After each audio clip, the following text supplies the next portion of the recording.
principe qui est difficile à concevoir pour la pensée naturelle, mais le Seigneur nous dit dans sa parole que ses pensées ne sont pas nos pensées.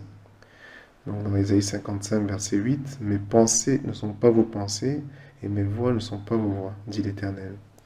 Car comme les cieux sont élevés au-dessus de la terre, ainsi mes voix sont élevées au-dessus de vos voix et mes pensées au-dessus de vos pensées. Et donc souvent on a une question sans réponse et on cite ce verset. Je ne connais pas la réponse, mais les pensées du Seigneur sont au-dessus de nos pensées. Et généralement, c'est quand on rechute dans une doctrine de l'Ancienne Alliance, une doctrine basée sur la loi. Et donc évidemment, l'Esprit ne veut pas nous couvrir sur ce terrain-là.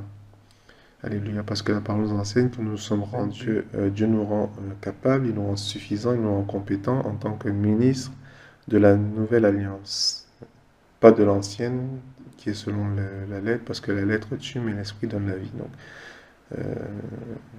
mais le contexte de ce verset nous apprend plus en quoi les pensées de Dieu sont plus hautes que nos pensées. Le verset 8 commence par car. Donc s'il y a un car, ça veut dire qu'au verset d'au-dessus, il y a une cause, donc on va regarder. Cherchez l'Éternel tandis qu'on le trouve.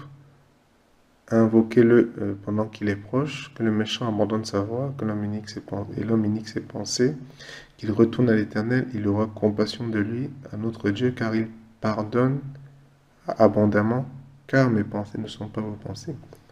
Dieu pardonne abondamment, car ses pensées ne sont pas nos pensées. Donc,